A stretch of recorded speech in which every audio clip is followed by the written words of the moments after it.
Guys, hope you're doing okay. So I wanted to give you a chance to go ahead and have the imperfect tense lesson given by me by a PowerPoint, and then maybe you can also go and read your book to see what I've given you, which will be pretty similar to the PowerPoint. But the imperfect tense is the one thing that I want to cover before comps, since it's a comp requirement. Yeah, so let's get to it. So to start out, let me see if I can do this correctly, guys. This is kind of new to me.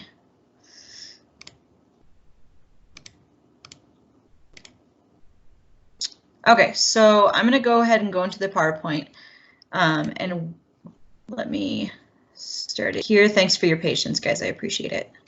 Okay, so the imperfect tense, our sheep tense. So let's talk about what imperfect means. Well, the word perfectus in Latin means completed. It's actually with the preposition per, which you guys know, which means through.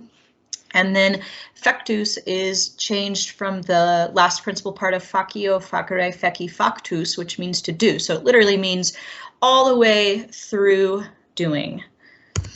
So imperfectus then obviously is going to mean incompleted. We'll talk a little bit about what this means. The word we think in English, we say, oh, I'm perfect. Well, really what we're saying is you're a finished product. There's nothing more that you can do to make me any better. So let's look at a tense timeline.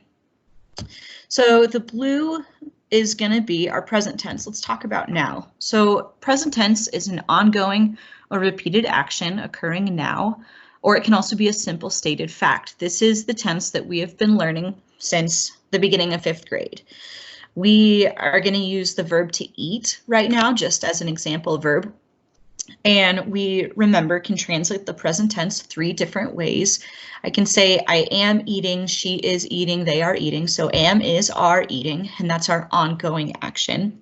I can say I eat or he eats, and that's just going to be our stated fact. Or I can say I do eat or he does eat, so do or does eat. So we've talked a little bit about the perfect tense, but in our tense timeline, it's going to look like this. The perfect tense is a past completed action. The perfect tense really tells us that the action definitely happened and it's definitely over. So it really emphasizes the completion of the action or just the simple fact of it. If I want to say I ate, I did eat, or I have eaten. Those are the 3 translations that we use for the perfect tense. So again, it's an action that we know happened and we know is over. So then the imperfect tense is going to be a past, ongoing, or repeated action, or an action that has just started. So the imperfect tense really emphasizes that the action was ongoing, and maybe the action is done and maybe it's not. We don't know by just the imperfect tense. We're not really sure. So the imperfect tense just really emphasizes the ongoing, maybe completed, maybe not, we're really not sure, but the ongoing nature of the action. So was or were eating, kept eating, and began eating. And I want to make sure that everybody knows that when I say was or were, it's really important that we have an ing at the end of our verb. That is super, super crucial, because if I say like I was eaten, that totally changes the action. It makes it passive. So we don't want to do that. So was or were plus ing, really important. Ba. Okay, what's with the sheep? Well, this is the name that I think Mr. Ryan gave to the imperfect tense, and I totally stole it, but it's great. We call it this because of the BA infix. What is an infix? Well, you guys know some fixes, like you know a prefix. Prefix is something that's added onto the beginning of a word to add meaning, like act versus react, do versus undo. I'm sure you guys, if you think about it, can think of another prefix.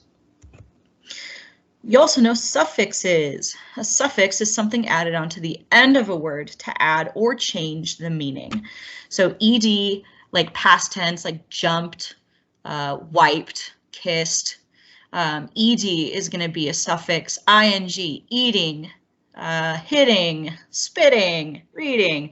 That ing is going to be a suffix as well, as is s. So hits, jumps, eats, all of those. So ed, ing, and s are all suffixes. So then you can probably guess what an infix is based on what you know about a prefix and a suffix. Ding, da, ding.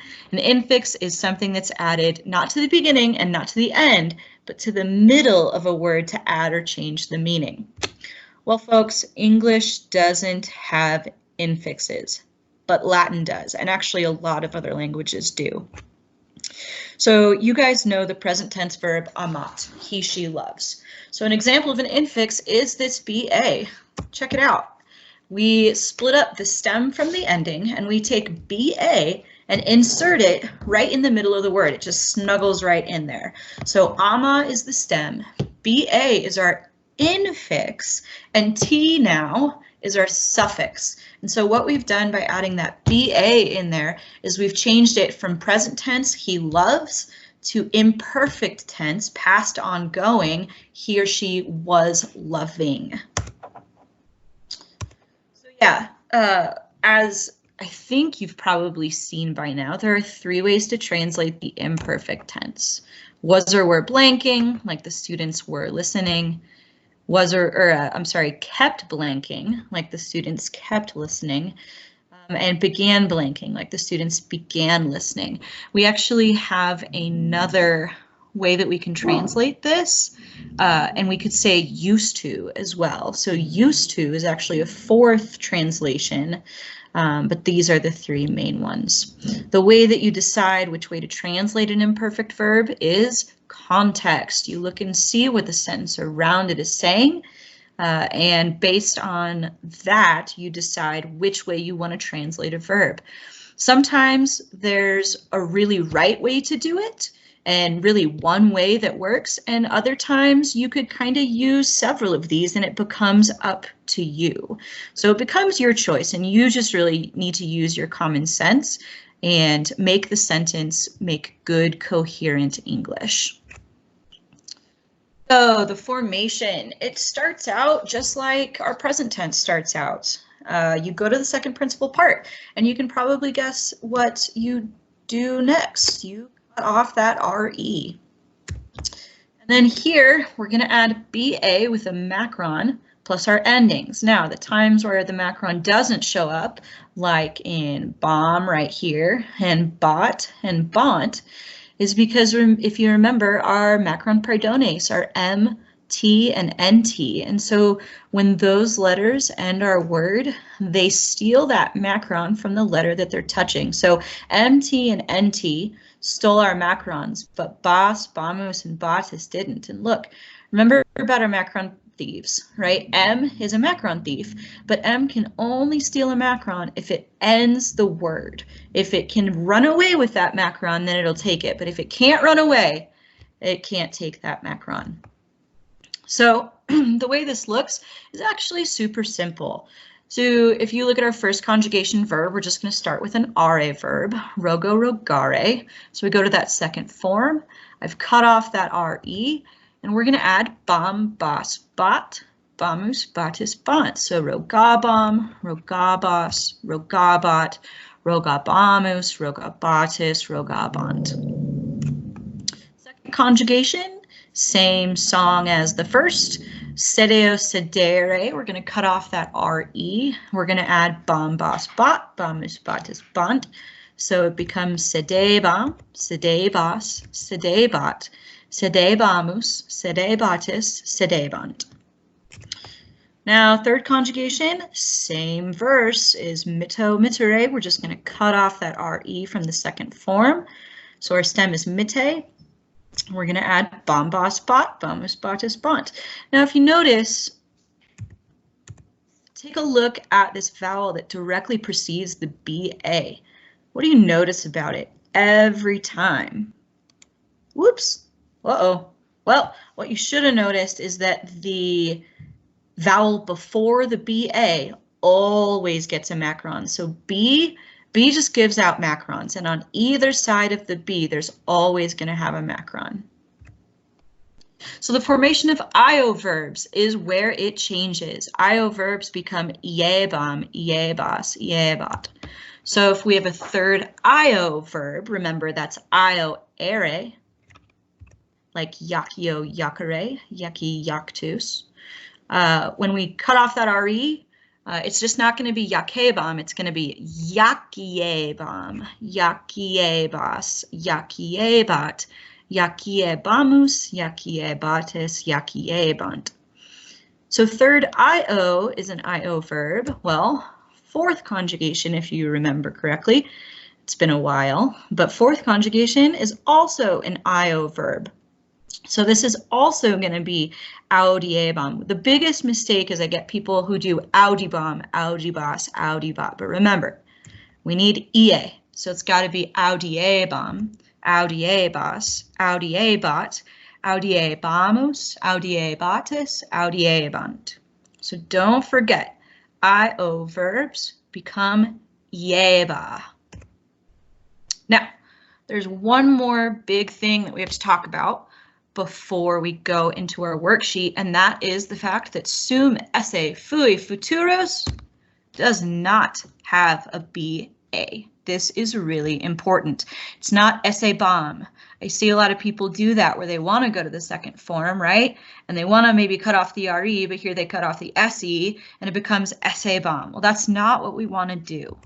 Remember, this is an irregular verb. Okay, meaning that it doesn't follow the normal formation procedures. So our steps to conjugate this verb in the imperfect don't work with irregular verbs, and sum esse is an irregular verb. You just have to memorize the imperfect tense of sum esse fui, just like you did for the present tense. So just like our present was irregular, sum esse est, sumus estis sunt, well, also our imperfect is irregular. It starts with eram. Eras, erat, eramus, eratis, erant. And actually I should have a macron over this A and over that A and that A. And I just didn't go back and put it in. But if you guys don't have macrons, I am not going to quibble. At this point, I am not really trying to drive home macrons. I'm really worried about you just getting these forms. So say it with me. Eram, eras, erat. Eramus, eratis, erant. Let's say it again. Eram, eras, erat, eramus, eratis, erant. And you know what? I didn't put the translation here, and I should have. But this would be I was, you were, he, she, it was, we were, y'all were, they were. And now I know that sounds like a simple past, like they were hungry. Well, English actually doesn't have a were that is imperfect tense. We would say they were being hungry, and that sounds a little bit awkward in English, so we don't do that. But that really is the only way to communicate this imperfect, ongoing nature of this verb. So you really, we just say I was hungry, but you know, if you want to be hyper correct or like super uber correct, you would say something like I was being hungry, though that kind of sounds a little bit funky to our English ears. But yeah, so here's the imperfect past tense of sum esse fui futurus to be. All right, that ends our PowerPoint. Let's go to worksheet. So what I am doing is actually going to walk you through lesson 13, worksheet 2. And for you guys, that's going to be page, bear with me, I should have looked first. Oh, hey, I opened right to it. That was wild. It is page 253. Well, actually, that's the chapter, but the worksheet is going to be 259. So it was meant to be page 259. So I'm going to ask you guys to pause the video real quick and go ahead and get out page 259 along with a pencil so that you can fill this in as you go. So hit pause, come right back. Okay,